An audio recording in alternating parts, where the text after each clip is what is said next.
Hey Trackies, welcome back to another video. Please remember to smash that subscribe button, hit the like button as well. That's how the video gets to the YouTube algorithm. Share the video if you care. I hope you care. So share and yes, sound off in the comment section below. Some 2 weeks after Sha'carri Richardson was arrested for fourth degree DV, she has finally spoken out. Absolute shocker. I'm gonna let you take a listen to what she had to say, and then I'm going to get back with the rest of my thoughts.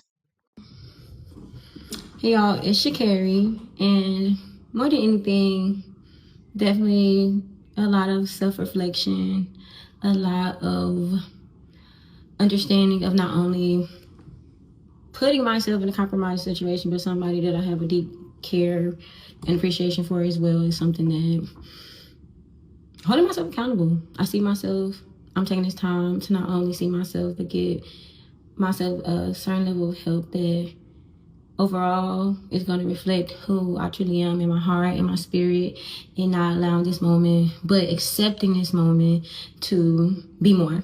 And so my only thing is I want to be more, not even just for myself, for my family, for my fans, and overly appreciate y'all supporting me and showing up and even holding me accountable to being my best self. So more than anything, I refuse to my family, for my fans, and overly appreciate y'all supporting me and showing up and even holding me accountable to being my best self. So more than anything, I refuse to run away. But not refuse to run, but I refuse to run away, but face everything that comes to me head on, because everything on the other side is greater, but you got to go through in order to get there. So I'm Sha'carri, y'all. I appreciate y'all, and one love, much love, and y'all be blessed. Alright, so Trackies, in case you missed it, like I certainly did, that whole spiel was about Sha'carri Richardson taking accountability for DV. Now, as far as I'm concerned, this is how you look and sound when you're sorry you actually got caught. Because all I heard was me, I, I'm Sha'carri, I'm that girl, XOXO, with that little smirk and shrug at the end. Sincerely, Sha'carri. I don't know what I was expecting, to be honest, but this is what we get after she pretended she did nothing wrong. After her fans blamed the victim, they said he must have done something wrong. But that video footage probably hit them like a ton of bricks. Nothing beats receipts. But even after the video was released showing her atrocious behavior, it was crickets. Nike said nothing. Her many sponsors said nothing. USATF said nothing, World Athletics said nothing, and of course, Sha'carri Richardson herself said nothing. No one spoke out condemning her actions. Speaking out against Davy, you know the regular copy and paste spiel. We don't support these actions. We expected something, but we got nothing. So at this particular point, I'm wondering, are we saying we don't care about Davy as a whole, as a people? Or are we saying we don't care about DV when men are the victims? We only care when it is women. So, in essence, this is just how I read the situation. We care nothing for our sons, nothing for our brothers, nothing for our fathers. But you know what? I'm actually happy that the track and field fraternity stood for something, because guess what? Making matters worse, the Diamond League had the nerve to be promoting, Sha'carri Richardson's participation in an upcoming meeting.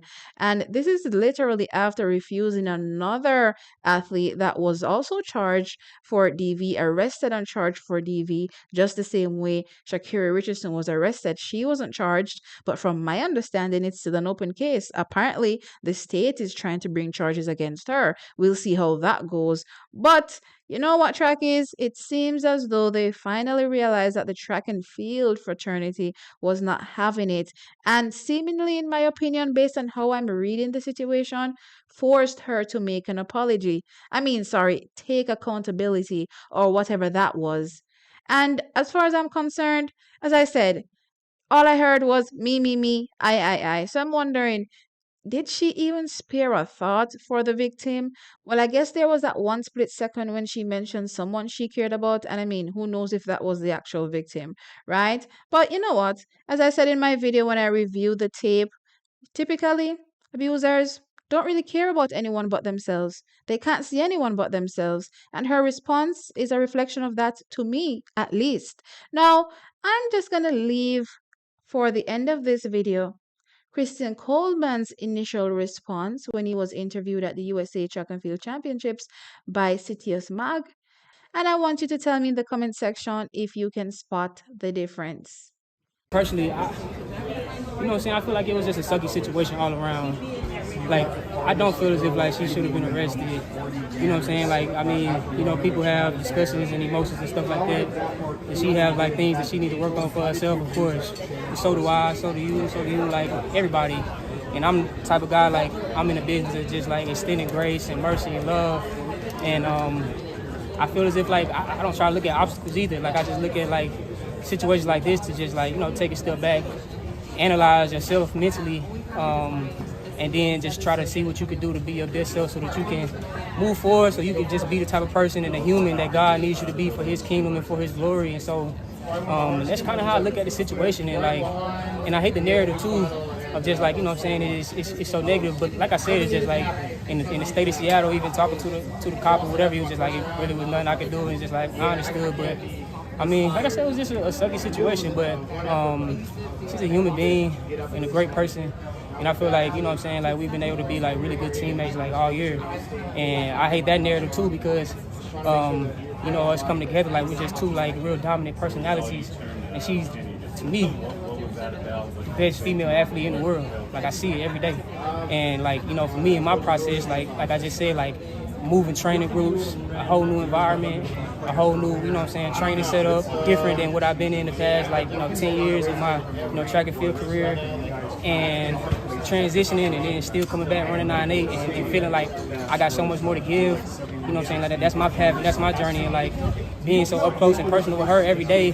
And like I watched this girl like fall on the track like in February and walk it off like it was, you know what I'm saying, like a cramp, but get back up and have to take like a month and a half of just like rehab and trying to come back. And then 3 weeks later like have a competition and like, you know what I'm saying, like she just has a lot of things going on and like a lot of emotions and forces going on inside of her that like not only I can understand, but you know nobody can, because she one-on-one and I'm one-on-one too. And so I know everything is happening in God's plan because obviously he's one-on-one. And so that's really the main focus and the thing that I just wanted to say. And I know that like it's been a tough journey for her this year, but she gonna bounce back. And like I said, I see it every day. She's the best female athlete in the world, and she gonna be just fine. She gonna be good, and I'm gonna be good too. So it is what it is.